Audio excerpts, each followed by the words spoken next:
Radhe Radhe friends. ओम गम गम गणपते नमः। ओम नमो भगवते वासुदेवाय। प्रेरणादायक कहानी।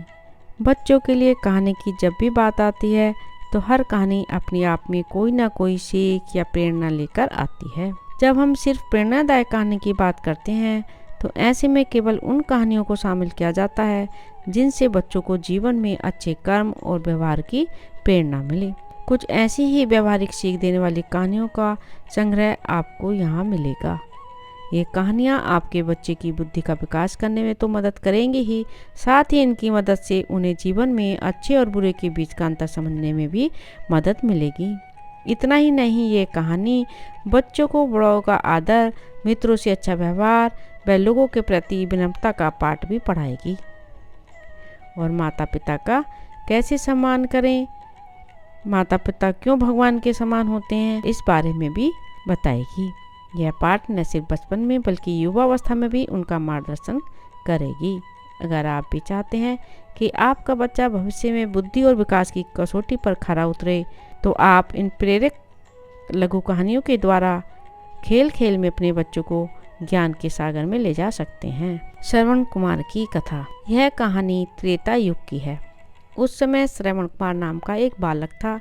उसके माता पिता अंधे थे और उन्होंने श्रवण को कई मुसीबतों का सामना करते हुए पाला था। श्रवण कुमार बचपन से ही अपने माता पिता का बहुत आदर करता था। जैसे जैसे श्रवण बड़ा होता गया उसने घर की जिम्मेदारी अपने कंधों पर ले ली। वह रोजाना सुबह उठकर सबसे पहले अपने माता पिता को स्नान कराने के लिए तालाब से पानी भरकर लाता था। इसके बाद वह तुरंत जंगल की ओर लकड़ियां बीनने जाता।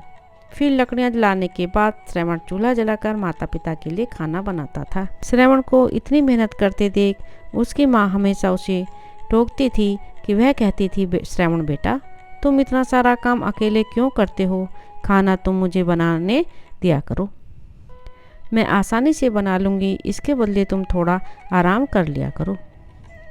माँ की इन बातों को सुनकर श्रवण कुमार कहता, नहीं माँ, मैं ये सारे काम आप लोगों के लिए ही तो करता हूँ, भला अपने माँ बाप के लिए किए गए कामों में कैसी थकान, उल्टा मुझे तो खुशी मिलती है। श्रवण कुमार की इन बातों को सुनकर उसकी माँ भावुक हो गई। वो रोज़ भगवान से प्रार्थना करती, हे प्रभु, इतना ध्यान रखने वाला श्रवण जैसा बेटा हर माता पिता के घर में पैदा हो। श्रवण के माँ बाप नियमित रूप से भगवान की आराधना करते थे। वह उनके लिए फूल और पूजा की अन्य सामग्री लाता, फिर खुद भी बिना देर किए माता पिता के साथ पूजा में शामिल हो जाता था। श्रवण कुमार धीरे धीरे बड़ा हुआ और जल्दी से घर के कार्यों को समाप्त करके बाहर काम पर निकल जाता था। एक दिन श्रवण अपने माता पिता के साथ बैठा था। तभी उन्होंने श्रवण से कहा, बेटा तुमने हमारी हर ख्वाहिश पूरी की है, अब हमारी केवल एक ही इच्छा है जिसे हम पूरी करना चाहते हैं।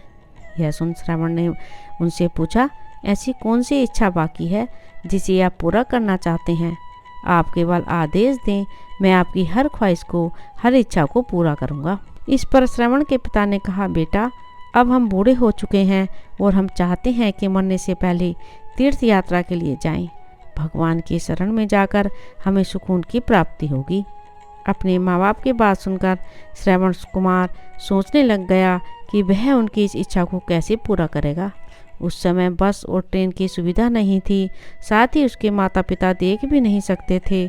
ऐसे में उन्हें तीर्थ यात्रा कराना भला कैसे संभव हो पाता। तभी श्रवण कुमार को एक तरकीब सूझी। वह तुरंत बाहर गया और वहां से 2 बड़ी टोकरी लेकर आया। उसने उन दोनों टोकरियों को एक मजबूत डंडे में मोटी सी रस्सी के सहारे लटकाकर एक बड़ा सा तराजू बना लिया। फिर श्रवण कुमार ने उस तराजू में अपने माँ बाप को बारी बारी से गोद में उठाकर बिठा दिया। उसके बाद तराजू को अपने कंधों पर लेकर उन्हें तीर्थ यात्रा पर लेकर निकल पड़ा। वह लगातार कुछ दिनों तक अपने माता पिता को एक के बाद एक सभी पवित्र स्थलों पर घुमाने लगा। इस दौरान श्रवण कुमार ने अपने माता पिता को प्रयाग से लेकर काशी तक के दर्शन कराए। माता पिता को घुमाते समय श्रवण कुमार उन्हें उन जगहों के बारे में भी बताते चलता था क्योंकि वह आंखों से उस दृश्य को नहीं देख सकते थे। अपनी बेटे की मेहनत को देख उसके माता पिता बहुत खुश थे।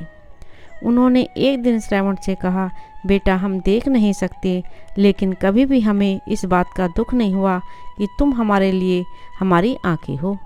तुमने हमें जिस तरह सारे पवित्र स्थानों की कथा सुनाकर उनके दर्शन कराए हैं, ऐसा लगता है कि जैसे हमने सच में प्रभु के दर्शन अपनी आंखों से किए हैं। अपनी माता पिता की बातें सुनकर श्रवण ने कहा, आप लोग ऐसी बातें न करें। बच्चों के लिए माता पिता कभी भी बोझ नहीं होते। यह तो बच्चों का धर्म होता है।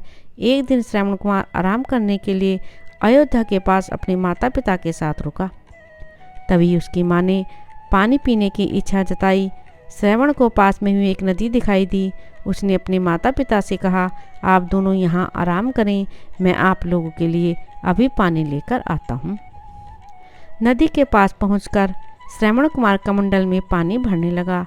उसी जंगल में अयोध्या के राजा दशरथ भी शिकार के लिए पहुंचे थे। पानी में हलचल की आवाज़ सुनकर उन्हें लगा कि कोई जानवर पानी पीने आया है।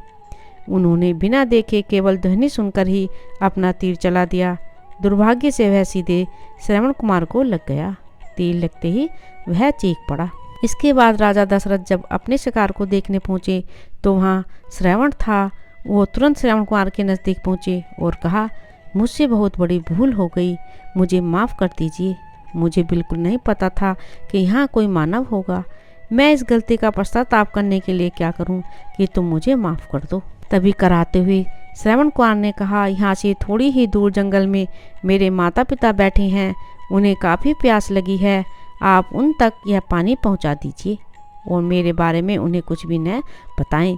इतना कहते कहते श्रवण कुमार की सांसें रुक गईं। श्रवण कुमार की मौत से राजा दशरथ सुन पड़ गए। किसी तरह वो श्रवण कुमार के बताए अनुसार जल लेकर उसके माता पिता के पास पहुँचे।